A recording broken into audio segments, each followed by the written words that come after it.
ओम शांति। आज 3/11/2024 की अव्यक्त मुरली से है। बाबा ने टाइटल दिया है ब्राह्मण जीवन का आधार, प्योरिटी की रॉयल्टी। ब्राह्मण जीवन का आधार क्या है? प्योरिटी की रॉयल्टी। आज स्नेह का सागर अपने स्नेही बच्चों को देख रहे हैं। चारों ओर के स्नेही बच्चे रूहानी सूक्ष्म डोरी से बंधे हुए हैं और अपने स्वीट होम में पहुंच गए हैं। जैसे बच्चे स्नेह से खींचकर पहुंच गए हैं, वैसे बाप भी बच्चों के स्नेह की डोर से बंधा हुआ है। तो बच्चों के सम्मुख पहुंच गए हैं। तो बाप दादा देख रहे हैं कि चारों ओर के बच्चे भी दूर बैठे भी स्नेह में समाये हुए हैं। तो समूह के बच्चों को भी देख रहे हैं और दूर बैठे हुए बच्चों को भी देखकर हर्षित हो रहे हैं। तो ये रूहानी अविनाशी स्नेह, परमात्म स्नेह, आत्मिक स्नेह सारे कल्प में अभी अनुभव कर रहे हैं। बाप दादा कहते हैं, बाप दादा हर एक बच्चे की पवित्रता की रॉयल्टी देख रहे हैं। ब्राह्मण जीवन की रॉयल्टी है ही प्योरिटी, तो हर एक बच्चे के सिर पर रूहानी रॉयल्टी की निशानी प्योरिटी की लाइट का ताज देख रहे हैं। तो आप सभी भी अपने प्योरिटी का ताज, रूहानी रॉयल्टी का ताज देख रहे हो? क्वेश्चन पूछा बाबा ने। तो पीछे वाले भी देख रहे हो, कितनी शोभनिक ताजधारी सभा है ना पांडव? ताज चमक रहा है ना? तो ऐसे सभा देख रहे हो। कुमारियां ताजधारी कुमारियां हो ना? तो बाप दादा देख रहे हैं बच्चों की रॉयल फैमिली कितनी श्रेष्ठ है। अपने अनादि रॉयल्टी को याद करो। जब आप आत्माएं परम धाम में भी रहती हो, तो आत्मा रूप में भी आपकी रूहानी रॉयल्टी विशेष है। सर्व आत्माएं भी लाइट रूप में है, लेकिन आपकी चमक सर्व आत्माओं में श्रेष्ठ है। याद आ रहा है परम धाम? अनादिकाल से आपकी झलक फलक न्यारी है। जैसे आकाश में देखा होगा, सितारे सभी चमकते हैं, सब लाइट ही हैं, लेकिन सब सितारों में कोई विशेष सितारों की चमक न्यारी और प्यारी होती है।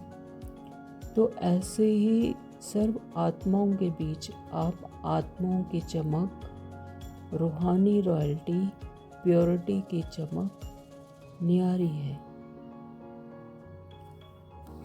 बाबा ने एक और कहा इसमें कि दर्पण तो आपके पास है ना?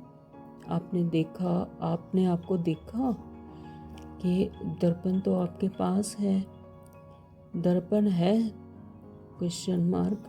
देख सकते हो तो देखो। हमारे अंदर प्योरिटी की रॉयल्टी कितने % में है? हमारे चेहरे से प्योरिटी की झलक दिखाई देती है। तो चलन में प्योरिटी की फलक दिखाई देती है। फलक अर्थात नशा। चलन में वह फलक अर्थात रूहानी नशा दिखाई देता है। देख लिया अपने को? देखने में कितना समय लगता है? सेकंड ना?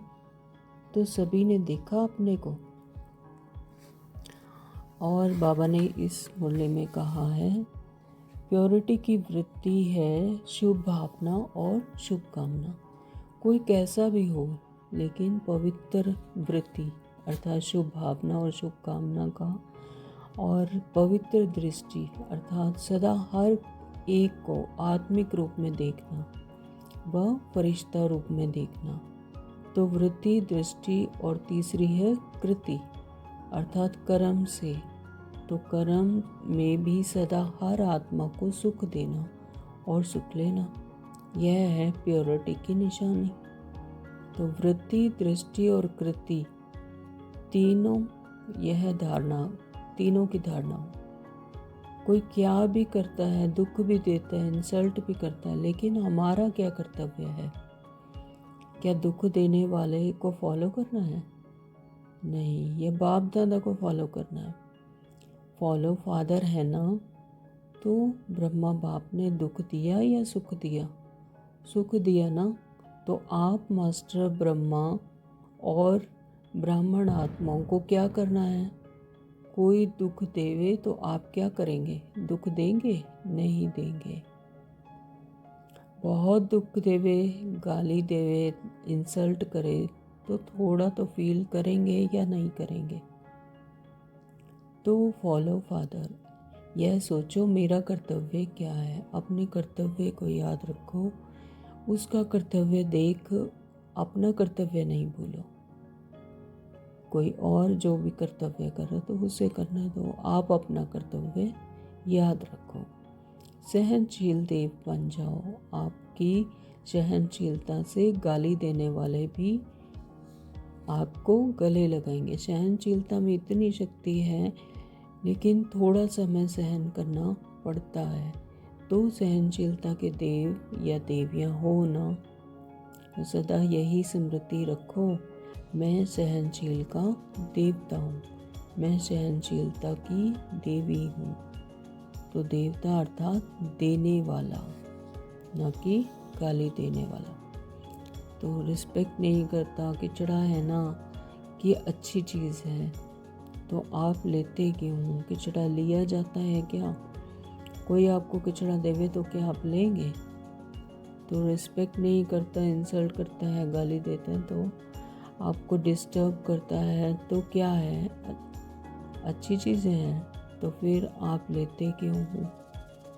थोड़ा थोड़ा तो लेते हो, पीछे सोचते हो नहीं लेना था, तो अभी लेना नहीं। अब क्या करना है? लेना नहीं है। लेना अर्थात मन में धारण करना, अपने चित्त पर नहीं रखना, फील नहीं करना। तो अपने अनादिकाल, आदिकाल, मध्यकाल, संगम काल, सारे कल्प की प्योरिटी की रॉयल्टी, पर्सनैलिटी याद करो। आज बाबा ने वरदान दिया, 3 स्मृतियों के तिलक द्वारा श्रेष्ठ स्थिति बनाने वाले अचल अडोल भव। 3 स्मृतियाँ कौन सी हैं? बाबा, आत्मा और ड्रामा। बाबा कहते हैं बाप दादा ने सभी बच्चों को 3 स्मृतियों का तिलक दिया है। एक है स्व की स्मृति, दूसरी फिर है बाप की स्मृति, और तीसरी है श्रेष्ठ कर्म के लिए ड्रामा की स्मृति। बाबा, आत्मा और ड्रामा। तो जिन्हें यह तीनों स्मृतियाँ सदा याद हैं, तो उनकी स्थिति भी क्या होगी? श्रेष्ठ। आत्मा की स्मृति के साथ बाप की स्मृति, और बाप के साथ ड्रामा की स्मृति तो अति आवश्यक है, क्योंकि कर्म में अगर ड्रामा का ज्ञान है तो नीचे ऊपर नहीं होंगे। ड्रामा एक्यूरेट है, ड्रामा पर निश्चय है तो नीचे ऊपर नहीं होंगे। सोच नहीं चलेगी क्यों, क्या, कैसे, ये नहीं होगा। तो जो भी भिन्न भिन्न परिस्थितियाँ आती हैं उसमें अचल अडोल रहेंगे। तो कोई भी परिस्थिति है, अगर ड्रामा पर निश्चय है तो उसमें क्यों क्या का क्वेश्चन नहीं चलेगा, और क्या रहेंगे? अचल अडोल रहेंगे। स्लोगन दिया बाबा ने, दृष्टि को अलौकिक, अलौकिक मन को शीतल।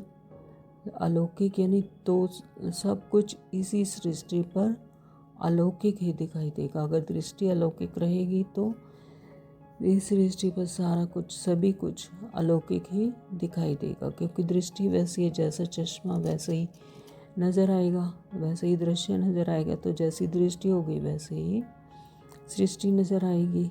मन को शीतल यानी क्रोध ना आए, मन शीतल रहे, और बुद्धि को रहम दिल बनाओ। बाबा कहते दृष्टि को अलौकिक, मन को शीतल और बुद्धि को रहम दिल बनाओ। कैसी भी आत्मा हो तो उससे घृणा नहीं, रहम दिल, रहम करना है आत्मिक, और रहम भी आत्मिक स्मृति से करना है। तो बुद्धि को रहम दिल बनाओ, बाबा की याद में रहम करना। ओम शांति। Thank you.